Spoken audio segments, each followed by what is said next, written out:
আসসালামু আলাইকুম দর্শক, আবারও চলে এলাম নতুন একটি ভিডিও নিয়ে। আজ বানাবো দই গোশত। তার জন্য আমি কড়া গরম করে নিয়েছি, দিয়েছি পরিমাণ মতো তেল। ফোড়ন দেবো একটা বড় এলাচ, একটা ছোট এলাচ, দালচিনি এক টুকরো, একটি লবঙ্গ। ফোড়নটা একটু নেড়ে দেবো আমি পেঁয়াজ কুচি।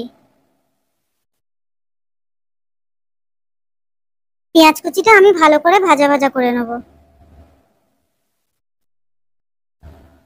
পেঁয়াজটা আমি ভাজতে দিয়েছি, এবার আমি মশলাটা করে নেব। তার জন্য আদা নিয়েছি, রসুন নিয়েছি, 4টে শুকনো লঙ্কা, 1 চামচ গোটা পোস্ত নিয়ে আমি এগুলো মিক্সারে দিয়ে ভালো করে পেস্ট তৈরি করে নেব। ওপরে আমি 100 গ্রাম দইকে আমি ফেটে রেখে দিয়েছি। আমি দইয়ের সঙ্গে মশলাটা মিশিয়ে নেব যাতে না দইটা কেটে যায়। পেঁয়াজে যখন আমি ঢালবো মশলাটার সঙ্গে আমি মিশিয়ে নিলে আমার আর দইটা কেটে যাবে না। তোমরা অবশ্যই এই টিপসগুলো ফলো করবে। দেবো আমি 1 চামচ ঝালের গুঁড়ো, দেবো 1 চামচ হলুদ গুঁড়ো, দেবো 1 চামচ নুন। আবারও আমি ভালো করে ফেটে নেব।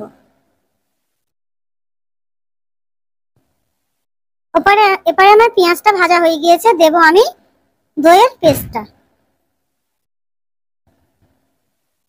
মশলাটা আমি ভালো করে 10 মিনিট ধরে কষিয়ে নেব।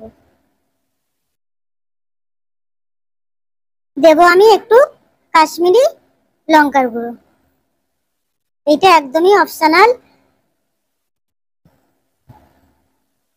আমার মশলাটা ভালো মতো কষানো হয়ে গিয়েছে, দেবো আমি ধুয়ে পরিষ্কার করে রাখা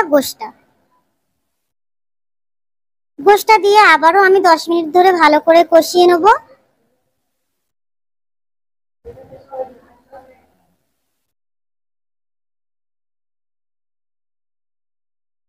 ওপারে আমি একটা মশলা করব, নিয়েছি এলাচ, লবঙ্গ, মৌরি, জিরে, গোটা ধনে, কাবাব চিনি, স্টার ফুল, দালচিনি। মশলাটা আমি পেস্ট করে নেব। এবারে আমার গোশ কষানো 10 মিনিট হয়ে গিয়েছে, দেবো একটা টমেটো কুচি। আবারও আমি 5 মিনিট ধরে কষিয়ে নেব। দেবো আমি সেই গুঁড়ো করা মশলাটা 1 চামচ দিয়ে আবারও 5 মিনিট ধরে আমি মশলাটার সঙ্গে কষিয়ে নেব।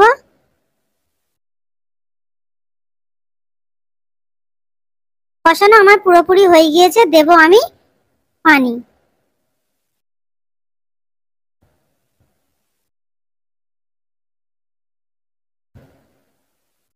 পানি দিয়ে আমি 20 মিনিট জাল করে নেব গোশতটা সিদ্ধ হওয়ার জন্য। 20 মিনিট পরে ফিরে এলাম, আমার দই গোশ রেডি। নামানোর আগে 1 চামচ ঘি দিয়ে দেবো। যদি ভিডিওটি ভালো লেগে থাকে তাহলে একটা লাইক করবেন এবং সাবস্ক্রাইব করতে ভুলবেন না। দেখা হবে অন্য কোনো ভিডিওতে। আসসালামু আলাইকুম।